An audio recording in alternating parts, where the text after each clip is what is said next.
It is a subject that is very topical, and it is evolving so fast that it's very hard to keep up. It's close to my heart, and since I worked for both the United Nations and the European Union, the subject is also related to my work with Huddersfield University and its efforts to understand and fight gender-based violence and thus defending human rights, something I've spent a lot of time on in my career. After my lecture, I look forward to hearing your views on a hot subject, but please do not throw rotten tomatoes because I'm wearing my light grey suit tonight for you.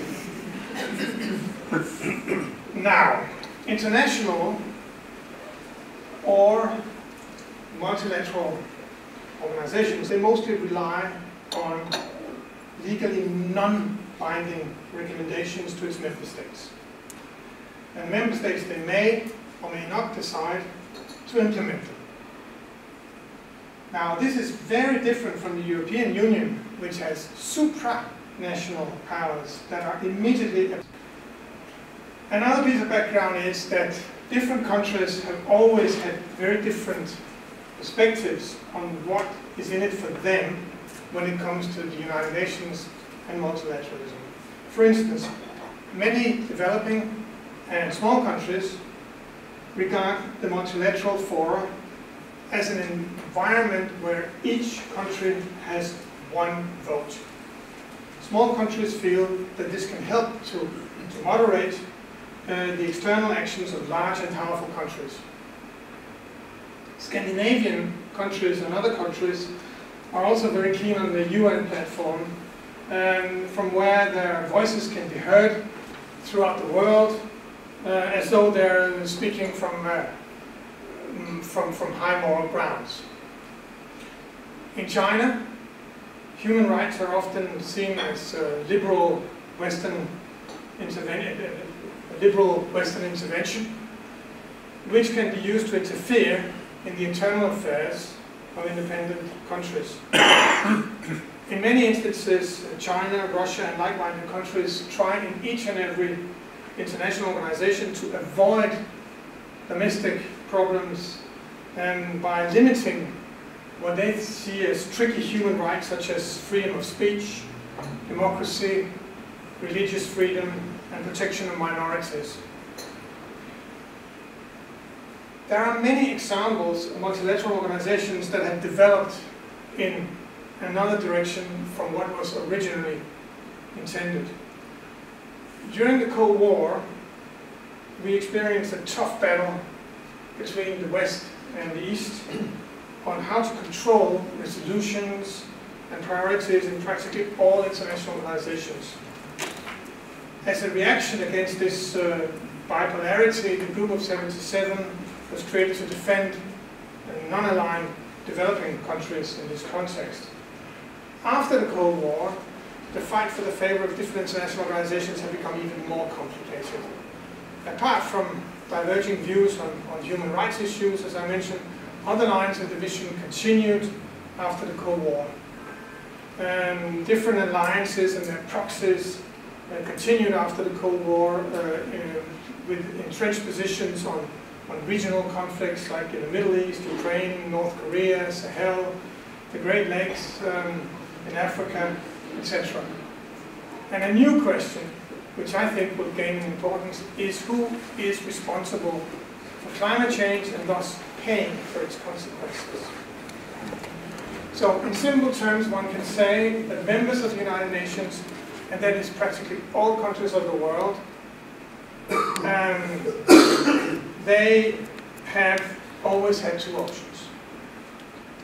One, to take part in the work and regulations of a given international organization or body with a view to keep it on the right track. Two, to pull out in order to protest an agenda which has been hijacked and which is seen as paralyzing the organization. Now, very few countries have used the pull-out strategy unless they feel cornered in a sense that their national interests are systematically ignored.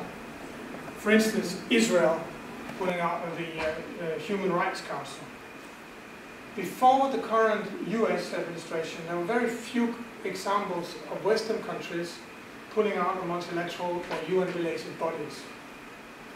However, the United States decided not to join the International Law of the Sea, which entered into force in 1994, even though the United States does follow many of its recommendations in reality. Also, the US did not join the International Criminal Court when it started in 2002.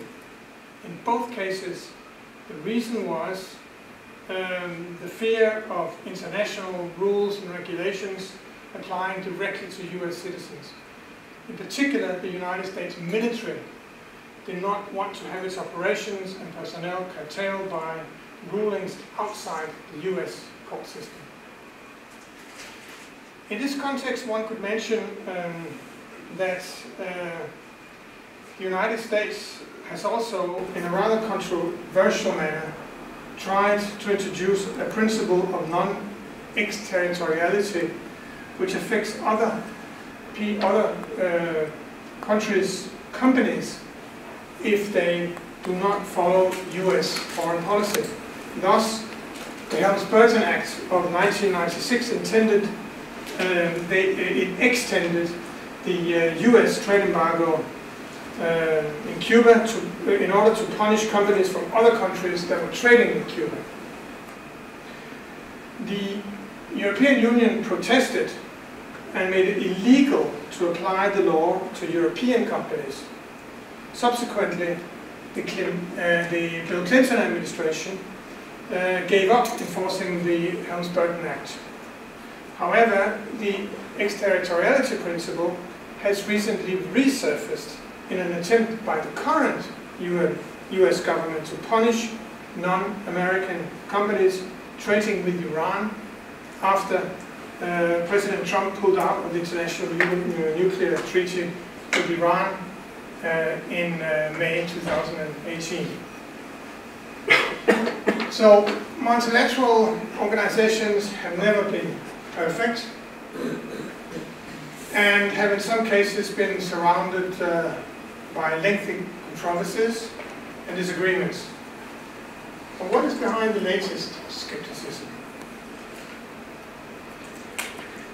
As a presidential candidate, Mr. Donald Trump already downplayed the importance of Atlantic relations, starting with overt attacks on NATO, where he questioned the Musketeer oath in Article 5 and bitterly complained about the low military spending of most European NATO partners. He often expressed skepticism about the European Union, which, in the context of trade, he even called a foe. Trump even offered encouragement and possibly he even offered support to the Leave side in the June 2016 referendum here in the UK. So what is the Weltanschauung of President Donald Trump? Well, in a key speech in the UN General Assembly last September, Donald Trump, he said, "America is governed by Americans. We reject the ideology of globalism and accept the doctrine of patriotism. America will always choose independence and cooperation over global governance, control, and domination," he says. In other words, the electoral promise of America First is now supported by a philosophy that national sovereignty rules. International relations are not regarded as sustained international cooperation for mutual benefit, but rather as a zero-sum game. It basically corresponds to the creed of the populists. A true populist leader must unify the will of the people and fight the corrupt national elite, fight foreign domination, which even includes multilateral organizations, and fight named foreign enemies.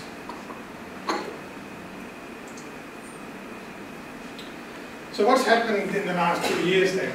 Well, like other populists around the world, Trump has since the election victory been keen to use enemy pictures.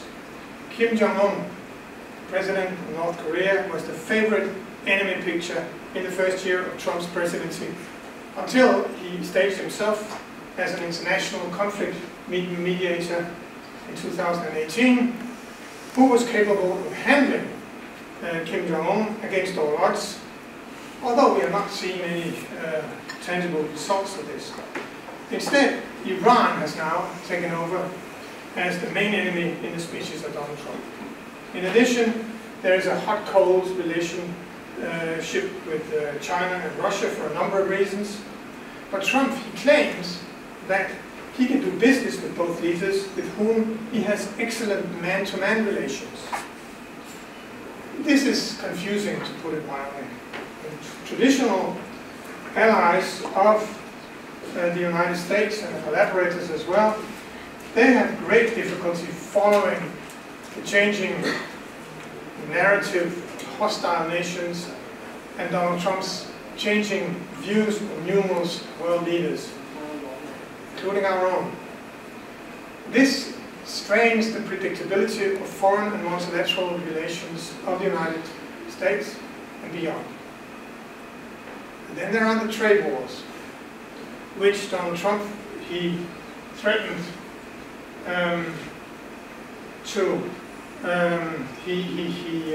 he declared and threatened with against different countries like Korea, Canada, Mexico, European Union, and not least China in the summer of 2018. Many countries, including the European Union, have also, like Donald Trump, complained about the trade hindrances within the World Trade Organizations. For instance, in the case of China, which is accused by the European Union too of illicitly acquiring intellectual property, not least within the high-tech industry. However, in addition to this, which is quite normal within the WTO, the Trump administration has reintroduced an mercantilist concept. He is convinced that a bilateral deficit on the balance of trade is unfair, since it leads to reallocation of US companies and the loss of jobs in the US, many of which affect his constituencies. The argument ignores underlying economic trends, and it totally defies economic theory, which regards bilateral trade deficits as inevitable. And of course, a bilateral trade deficit is in full compliance with the World Trade Organization rules. The US trade with China was first escalated and was subsequently halted during the G20 meeting in December 2018 to allow for negotiations within 90 days, and we're still within that period.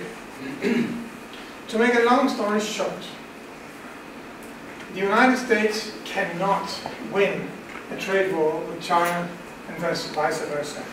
The US probably has more to lose than what meets the eye, not least if China starts to sell out their enormous stock of US bonds, which could push up the interest rate in the United States with dire economic consequences. A full-blown trade war would cause substantial amount of economic damage, particularly to stock market stability throughout the world and to the consumers in all the countries involved. Even if a compromise is found in the current trade war between the US and China, we do not know whether the conflict is not related to other issues in reality, like the Chinese expansion in the South China Sea, its inability to curtail North Korea's nuclear ambitions, not to mention the fight for control of high technology in the fourth industrial revolution with 5G, artificial intelligence, etc. In any case, one may suspect that Donald Trump will continue to distrust the World Trade Organization, which is in world trade. The US administration has recently undermined the World Trade Organization by not accepting the mandate of its essential panel of judges and by blocking the appointment of new judges. However, the US Congress is the only power within the United States that can pull the US out of WTO, and it was actually an organization which Congress was extremely eager to establish back in 1995. Climate. With effect from 2020, the US has declared its withdrawal from the Paris Agreement to combat climate change. The US has the second largest carbon footprint after China. Although several states within the US are actively fighting this decision, the pullout has already set a very poor example for numerous countries that are reluctant or have difficulties implementing the deal. It seems to have encouraged the new Brazilian president, Jair Bolsonaro, to give up the protection of the Amazon basin, which is basically the lung of our atmosphere. Bolsonaro, he may even follow the US out of the Paris deal altogether. In connection with the recent COP24 in Poland, scientists warned that countries must increase 5 times their efforts to fight climate change in order to stay within the safe margin of 1.5 degrees Celsius grade and thus avoid catastrophic scenarios for the planet. Donald Trump, he rejects the overwhelmingly agreed climate science. Human rights. After a membership of only 3 years, George W. Bush, he signed the US out of the UN Human Rights Council in 2006. This was because 6 out of 12 sessions of the Council had Palestine on the agenda and ended up as attacks on a close US ally, that is Israel. Immediately after taking office, President Barack Obama, he signed in again. And his diplomacy effectively arranged that only 1 out of 14 sessions now dealt with Israel and Palestine. But last year, in June, President Donald Trump, he signed the US out of the Human Rights Council again. And it was very easy for his that time ambassador, Nikki Haley, to demonstrate the hypocrisy within the Human Rights Council, which amongst others include members as Afghanistan, Democratic Republic of Congo, Cuba, Iraq, and Venezuela. But it would seem that Trump's motivation for signing out was to grab an easy target that could demonstrate his general aversion against the United Nations. This means that the US will now lose influence over the future of this controversial US body, or rather UN body. My own country, Denmark, has actually done the opposite. It has successfully campaigned to become a member of the Human Rights Council in order to straighten it up and to strengthen it. So these are 2 very, very different strategies. There are many examples that the US administration is openly giving less priority to defend human rights in other countries in favor of US business and defense interests. The murder in Turkey of Saudi journalist Jamal Khashoggi is the latest example. In general, the US president sends a signal to autocrats and dictators around the world that their actions are no longer officially frowned upon by the United States. Putin in Russia, Erdogan in Turkey, Duterte in the Philippines, Ortega in Nicaragua, Orban in Hungary. as well as numerous other leaders in authoritarian countries in Africa and Asia. Autocratic dictators throughout the world can more easily take the populist strategy to its very end, with dire consequences for the protection of segments of their population.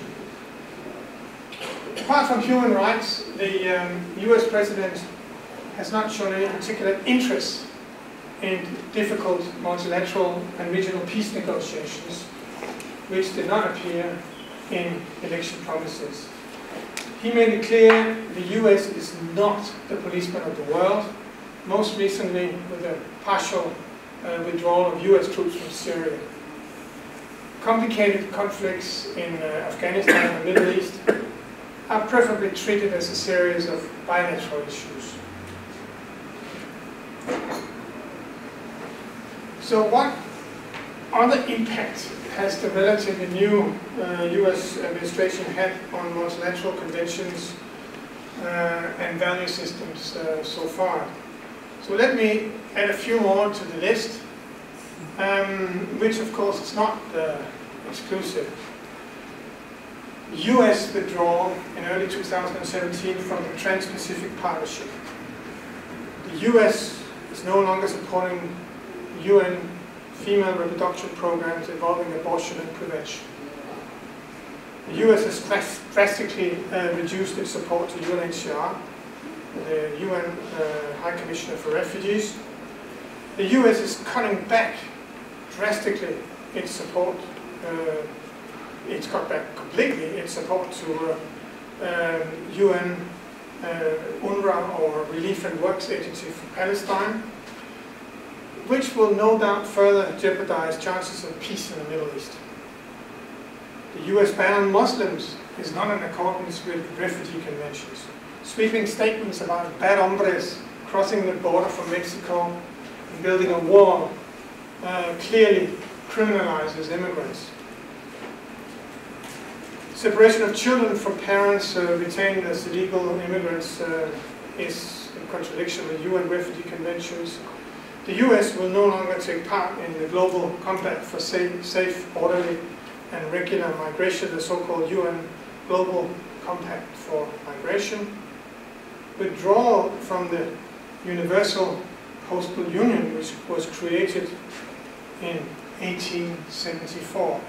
So obviously the Universal Postal Union has threatened the United States sovereignty ever since 1874. And counter.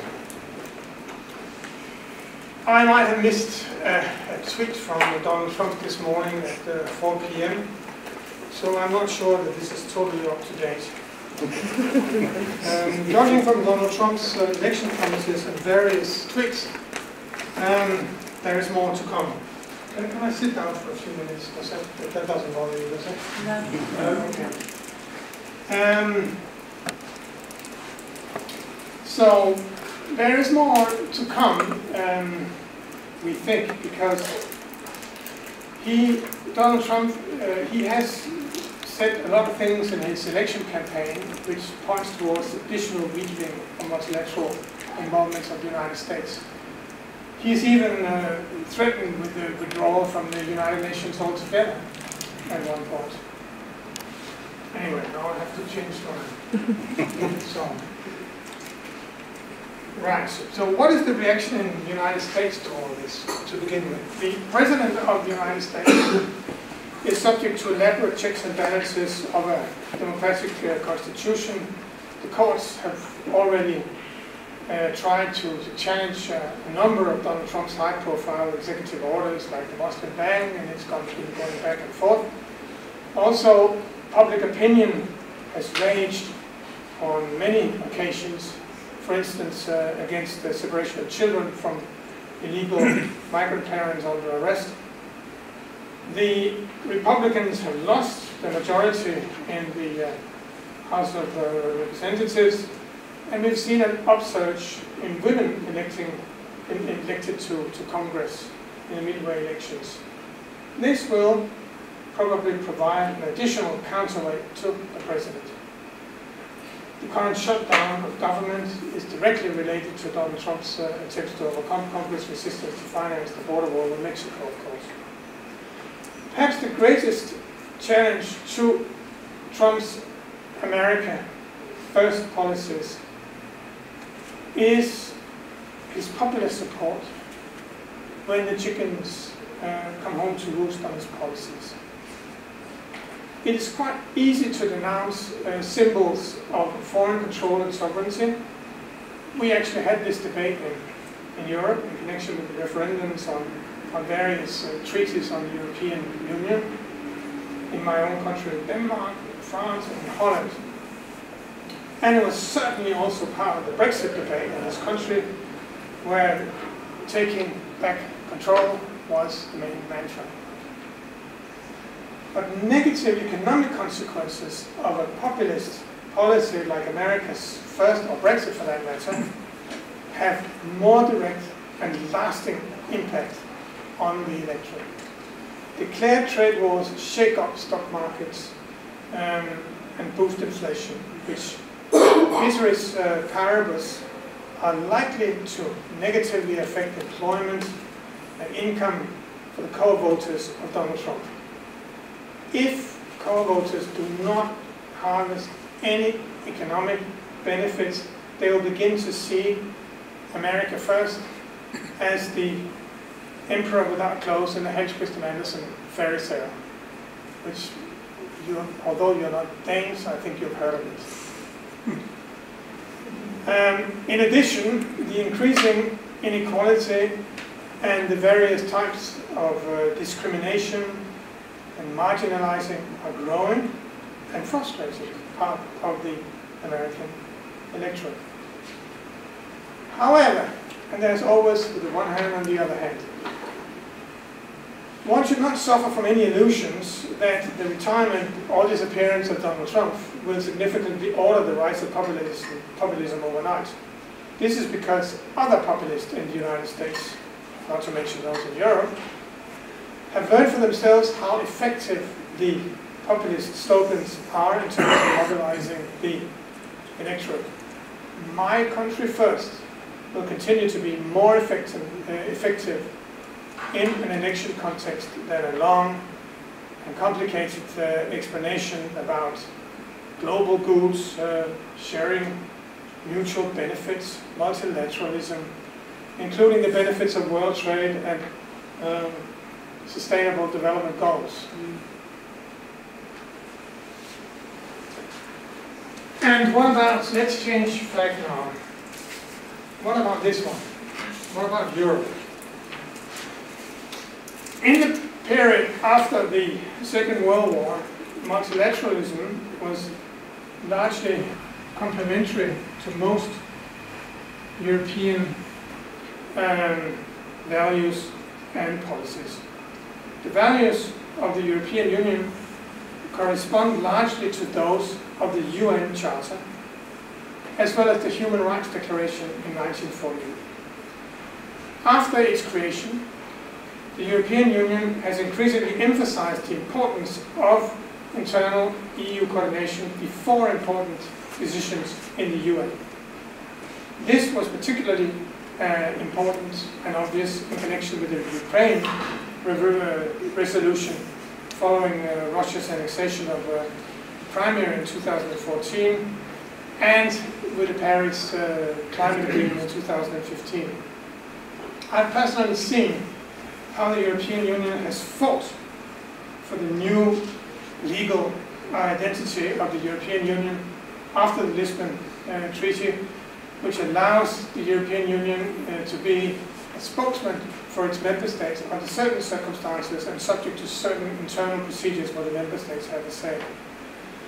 In my opinion, this has contributed to reinforce the voices of European Union member states. The last couple of weeks, though, the United States State Department, they started to challenge the status of the European Union as merely an international organization. Legally, this is not true, and it does not correspond to the supranational powers of the treaties of the European Union, which I referred to earlier. President Trump's negative attitude towards the European Union and NATO, it may have had a unifying effect on Europe, not just in defense measures within NATO, but also in other contexts involving economic and foreign policy. NATO, President Macron and of France and other leaders, including those from the UK, they've tried to rescue the Paris Agreement on climate change after the US withdrawal, which is not an easy task. After the US pulled out of the Iran nuclear deal, Federica Mogherini, my old chief, the European Union foreign policy chief, has tried to set up an alternative payment system to circumvent the US sanctions against Iran based on the aforementioned territoriality principle. Some commentators have called her very courageous. For me, the greatest courage is probably to find amongst the European companies that still dare to work around US sanctions. And many big European companies have in fact already pulled out of Iran, thus giving in to US policies and to Donald Trump.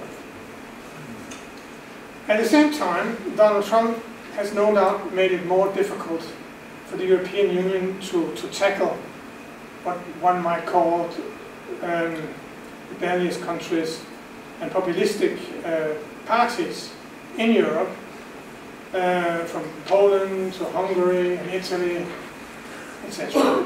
The fundamental problem is simply put that most European countries already have Trumpian tendencies, not least within extreme right parties in Holland, Scandinavia, Austria, France, Germany, Eastern Europe, not to mention Brexit.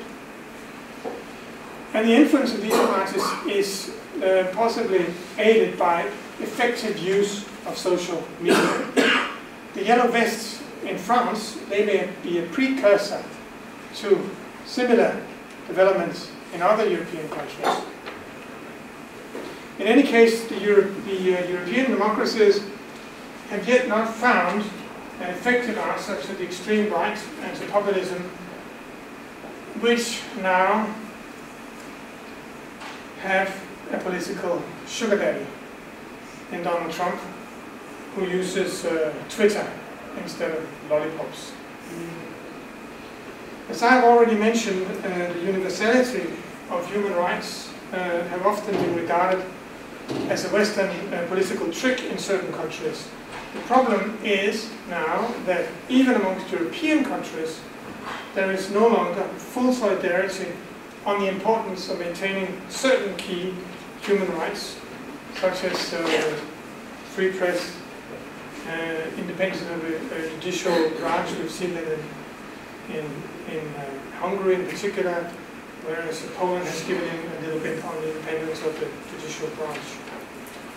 This weakens European values, and eventually the European Union will also be weakened, the reputation of the European Union will be weakened as an example for the rest of the world. So the question now is,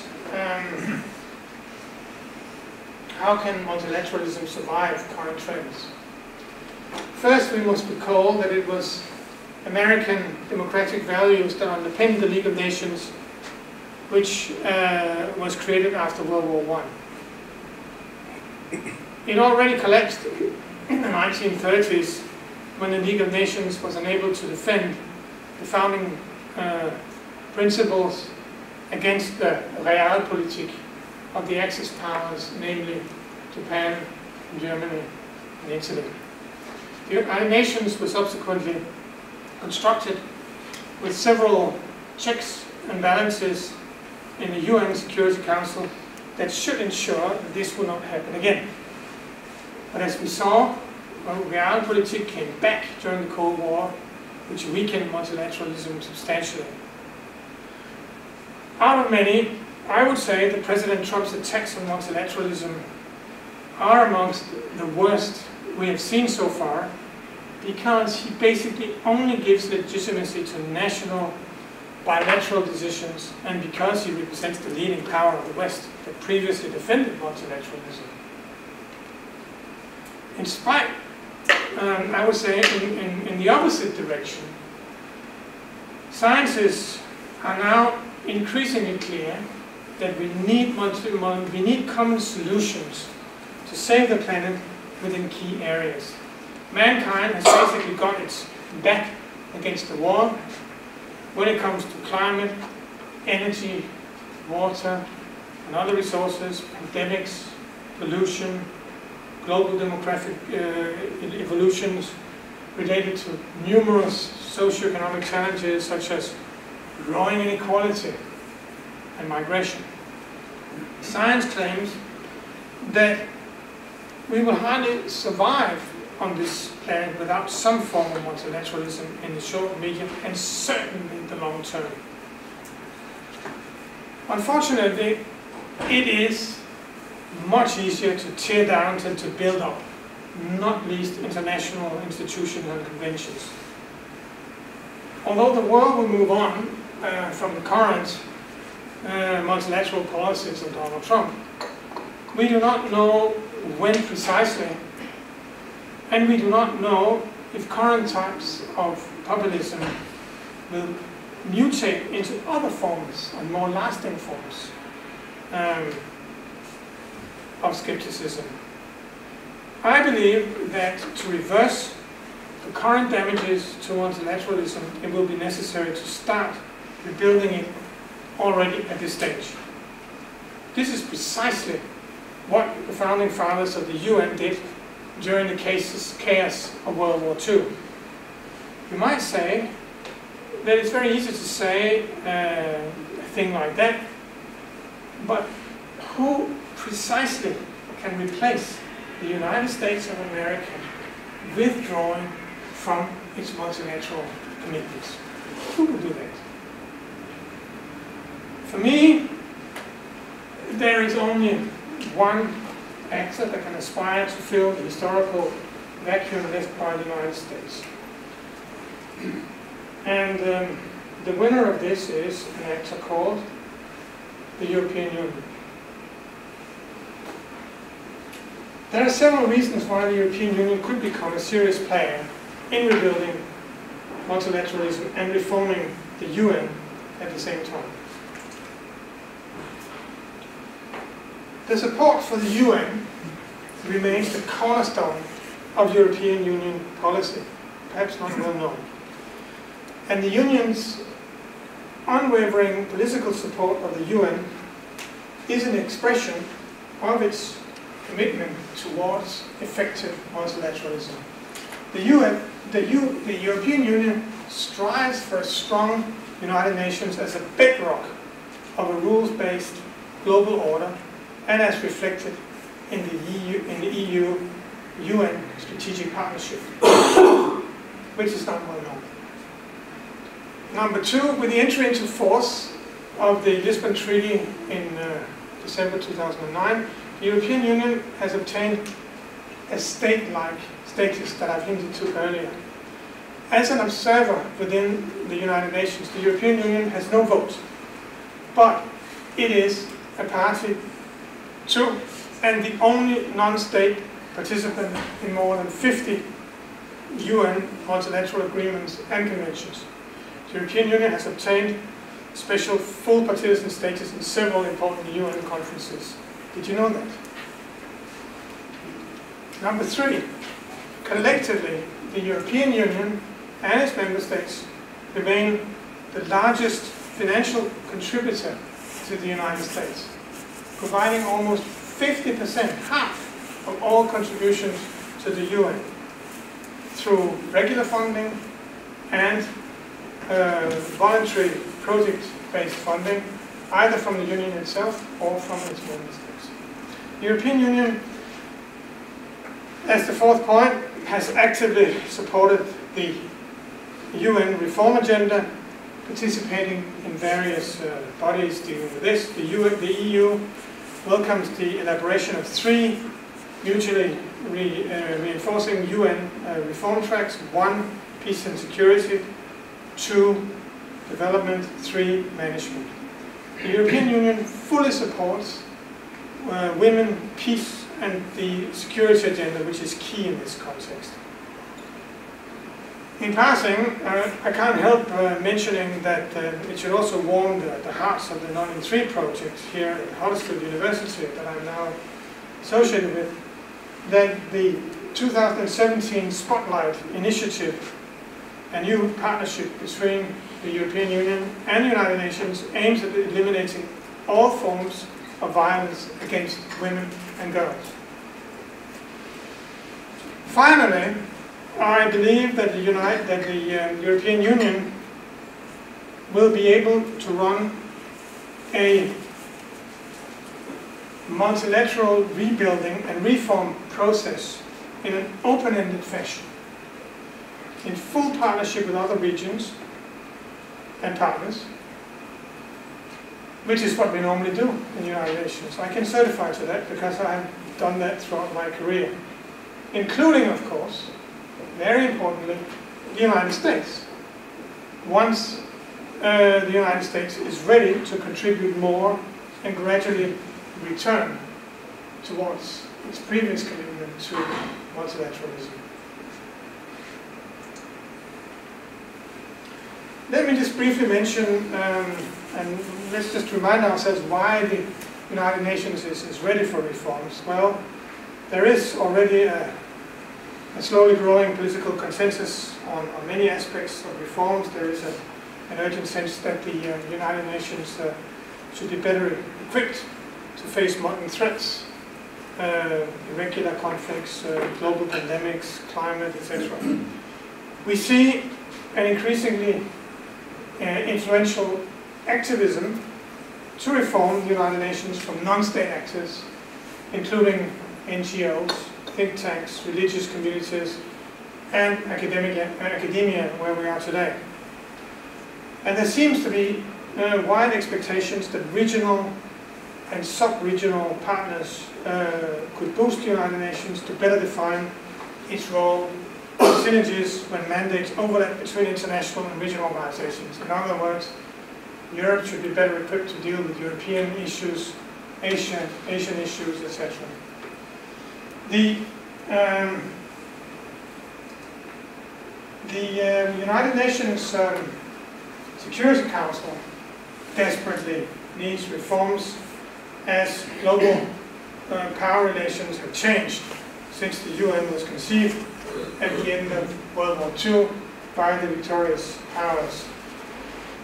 It is certainly no secret that the European Union has been somewhat hampered by the lack of a common position amongst EU member states on the future of the UN Security Council, where 2 member states, the United Kingdom, I don't know if you've heard about that one, and France, currently have permanent seats, and one country, Germany, is absolutely desperate to get one. However, seats at the UN Security Council cannot, in my opinion, continue to be based on entrenched national interests and what I would call organizational hubris.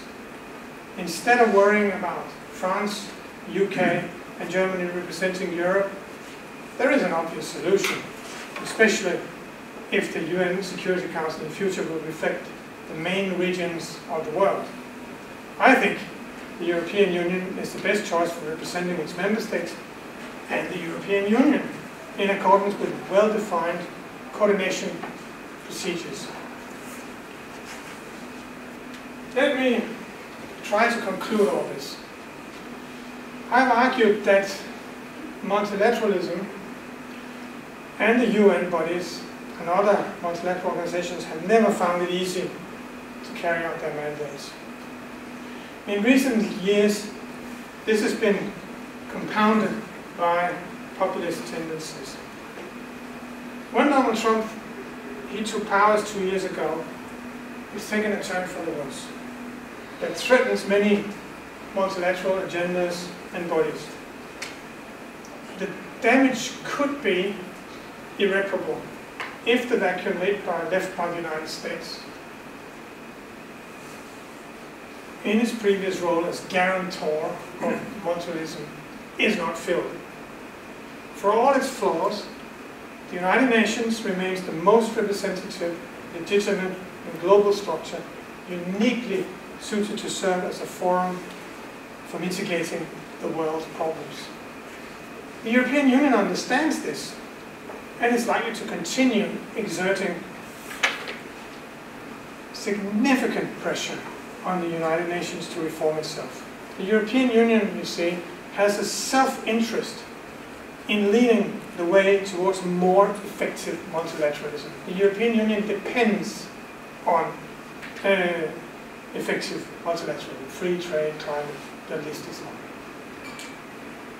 And in turn, the European Union could help to encourage the United States to turn back to its traditional international role in the future. Which other international actor could do this, apart from the European Union? I'm asking you that as a rhetorical question. So this is basically what I had for you today, but I have not said very much about the United Kingdom. So I thought maybe I could just leave you with just a few words about that. The final note of the United Kingdom in this particular context. The UK has a lot of influence within the United Nations. I've seen it with my own eyes, and I have been part of that in many different contexts. But most people do not fully appreciate that this is often realized through the European Union, which in a sense gives the UK far more of a say than a middle-sized country would normally have on its own. This is something you don't see from the outside very much, but I'm telling you, you know about it from the inside, both within the EU and within the United Nations.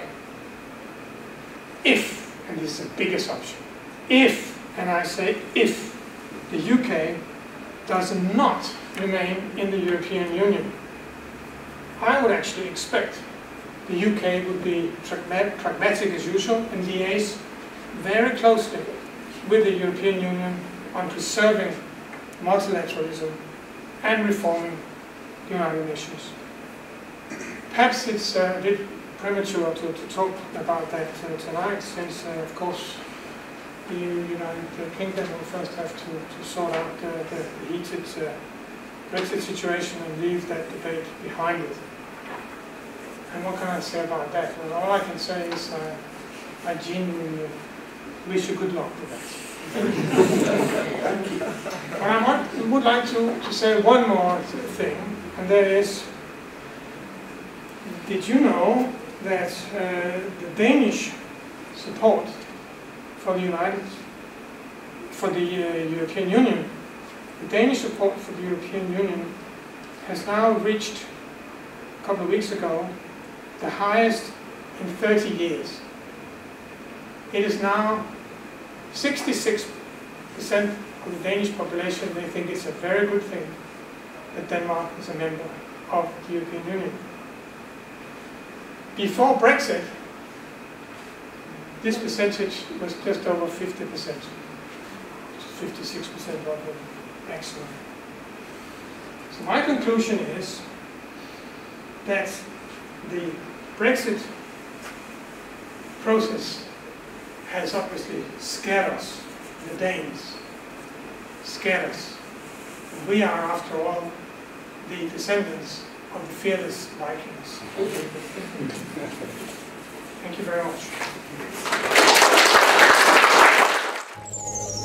The University of Huddersfield, inspiring tomorrow's professionals.